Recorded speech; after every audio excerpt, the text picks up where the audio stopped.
Lift him up, January 25. Assailed with the fiercest temptations. Because he himself has suffered and been tempted, he is able to help those who are tempted. If, under trying circumstances, men of spiritual power, pressed beyond measure, become discouraged and desponding, if at times they see nothing desirable in life that they should choose it, this is nothing strange or new. Let all such remember that one of the mightiest of the prophets fled for his life before the rage of an infuriated woman. A fugitive, weary and travel-worn, bitter disappointment crushing his spirits, he asked that he might die. But it was when hope was gone and his life work seemed threatened with defeat that he learned one of the most precious lessons of his life. In the hour of his greatest weakness, he learned the need and the possibility of trusting God under the circumstances the most forbidding. Those who, while spending their life energies in self-sacrificing labor, are tempted to give way to despondency and distrust, may gather courage from the experience of Elijah.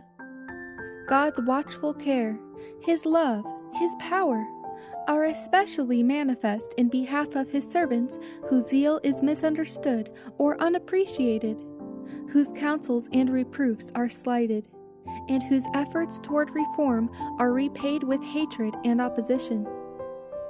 It is at the time of greatest weakness that Satan assails the soul with the fiercest temptations. It was thus that he hoped to prevail over the Son of God, for by this policy he had gained many victories over man. When the willpower weakened and faith failed, then those who had stood long and valiantly for the right yielded to temptation. Moses, wearied with 40 years of wandering and unbelief, lost for a moment his hold on infinite power. He failed just on the borders of the promised land. So with Elijah. He who had maintained his trust in Jehovah during the years of drought and famine, he who had stood undaunted before Ahab, he who throughout that trying day on Carmel had stood before the whole nation of Israel, the sole witness to the true God, in a moment of weariness allowed the fear of death to overcome his faith in God. And so it is today.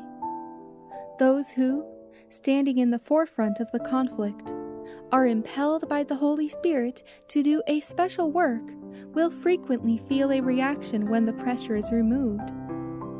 Despondency may shake the most heroic faith and weaken the most steadfast will, but God understands, and he still pities and loves. He reads the motives and the purposes of the heart. Heaven will not fail them in their day of adversity. Nothing is apparently more helpless, yet really more invincible, than the soul that feels its nothingness and relies wholly on God.